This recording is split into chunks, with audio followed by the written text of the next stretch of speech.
The sun had barely cleared the hills behind Cannes when Lieutenant Columbo stepped onto the tiled terrace of the little villa.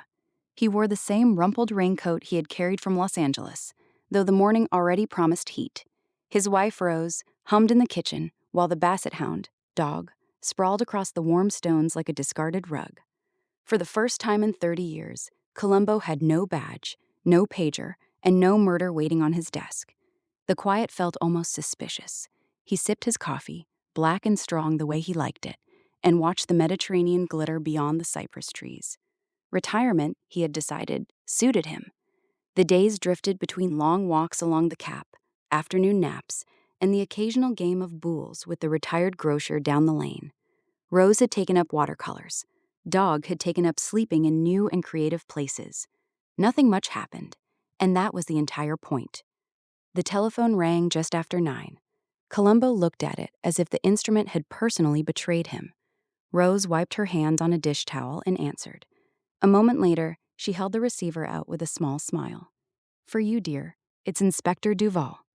Columbo set his cup down, scratched Dog behind the ears, and took the call. The voice on the other end was crisp, polite, and unmistakably French. "Lieutenant, forgive the intrusion. We have a situation on the yacht La Belle Aurore. Paul Vartan, the art dealer, shot once through the heart. The party was still going when it happened. Very messy, very public. The commissioner wondered if you might be willing to consult. Unofficially, of course." Columbo rubbed the back of his neck. He could already feel the old machinery turning over inside his head, slow but reliable. "Well, Inspector, I'm retired now. I don't even carry a notebook anymore." A short silence followed. Then Duval spoke again, softer. "The widow asked for you by name. She saw you on television years ago. She believes only you can see what others miss." Columbo glanced toward the kitchen, where Rose was already packing 2 sandwiches into a canvas bag. She knew him better than he knew himself. He sighed the small, familiar sigh that had closed 100 case files. "Give me 20 minutes. I'll need a ride. And if it's all the same to you, I'd like to bring the dog. He gets lonely when I leave." He hung up, looked once more at the peaceful sea, and felt the quiet days slip quietly away. Dog lifted his heavy head, sensing the change in the air. Columbo reached down and gave the hound a reassuring pat. "Looks like we're going back to work, boy. Just this once." He slipped the raincoat over his shoulders, even though the sky was cloudless, kissed his wife on the cheek, and stepped out into the bright Riviera morning. The villa door clicked shut behind him, with the soft finality of a new beginning. The sun had barely climbed above the terraced hills when Lieutenant Columbo arrived at the sprawling white villa, overlooking the Mediterranean. He blinked against the glare, raincoat draped over one arm, and gave the iron gate a polite rattle. A manservant appeared almost at once, as if he had been waiting.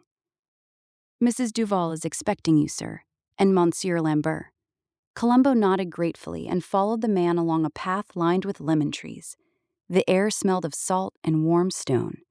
Inside, the drawing room opened onto a wide terrace where 2 figures already sat at a glass table. The widow, Elena Duval, wore black with the effortless elegance only money can buy. Her dark hair was swept up, a single strand of pearls at her throat. Beside her stood Victor Lambert, the dead man's business partner, tanned and restless in a cream linen suit. "Lieutenant," Elena said, rising with a cool smile, "how good of you to come so quickly. Coffee?" "That'd be swell, ma'am. Just black." Columbo settled into a chair that creaked under his weight. He looked from one to the other with mild, watery eyes. Nice place. Must be hard, though, waking up to all this quiet after what happened. Victor cleared his throat. "We were both in shock yesterday. Still are. Henry was more than a partner. He was a friend."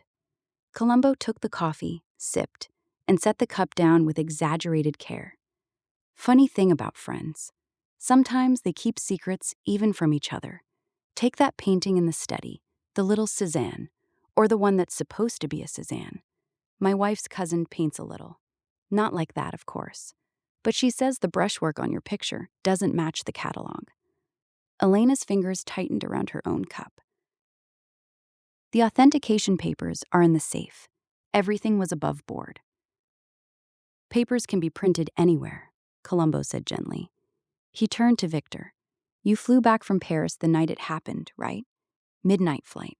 That's what the manifest says. Victor nodded once, too quickly. I landed at Nice at 2 in the morning, drove straight here. Elena can confirm I arrived just after 3. The widow inclined her head in agreement. I couldn't sleep. I heard the car on the gravel.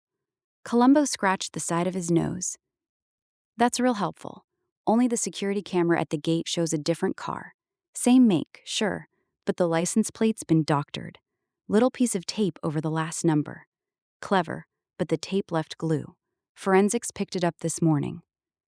A silence dropped over the terrace, broken only by the distant cry of gulls. Victor's face remained impassive, yet a small muscle jumped along his jaw. Columbo reached into his pocket and produced a small velvet box. He opened it. Inside lay a single diamond earring, the mate to the one found beside Henri Duval's body. Funny how things turn up. Maid found this under the bed in the guest room. The one you stayed in last month, Monsieur Lambert. Henri's wife never wears diamonds with that cut. Says they're too flashy. Alana's gaze flicked to Victor, then away. For the first time, her poise cracked, just a fraction. Columbo closed the box with a soft snap.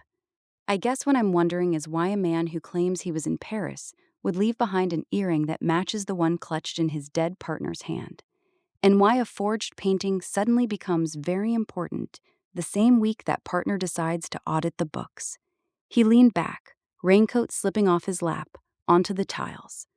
The hound that had followed him from the car now lay at his feet, ears twitching at every small sound. Victor started to speak, stopped, and looked at Elena. She stared out at the glittering sea as though the answer might be written on the horizon. Columbo waited, patient as the morning itself. The lie was in the room with them now, breathing, taking up space, and he had all day to listen to it unravel. The lie was in the room with them now, breathing, taking up space, and he had all day to listen to it unravel. Columbo shifted in his chair, the old wooden seat creaking under him like a tired sigh. The villa's dining terrace hung above the rocks, open to the warm night air. Candles flickered in glass globes, throwing long shadows across the white tablecloth and the half-empty plates of grilled fish and lemon rice. Victor sat at one end, stiff as a statue. Elena kept her eyes on the dark sea, where the lights of Monte Carlo blinked like distant stars. You know, Mr. Duval, Columbo said softly, I've always admired a man who can keep his head when everything's falling apart. Takes real talent. He poked at a leftover olive with his fork. Reminds me of this magic trick I saw once in Los Angeles. Fellow made a coin disappear right in front of your eyes. Only it wasn't gone. It was right there the whole time. You just had to know where to look. Victor's fingers tightened around his wine glass. I don't see what magic has to do with my wife's death, Lieutenant. Columbo smiled, that gentle, rumpled smile. Everything, sir. See, your wife's diamond bracelet, the one she never took off, turned up in the safe this morning. Funny thing, the clasp was broken, but the medical examiner says she wasn't wearing it when she fell from that balcony. So how'd it get back in the safe? A breeze moved through the bougainvillette, carrying the scent of salt and night flowers. Elena finally looked at her brother. Her face was pale under the candlelight. Victor tried to laugh. It came out thin. She must have taken it off before the accident. Accident, Columbo repeated, tasting the word. That's a good word. Clean. But here's the thing that keeps bothering me. That little dog of yours, the one that followed me from the car, he won't go near the balcony, sits at the top of the stairs and whines. Dogs know things, Mr. Duval. They hear what we don't say out loud. Victor pushed his chair back. The legs scraped against the stone tiles. This is ridiculous. I've cooperated fully. I've answered every question. If you have nothing new...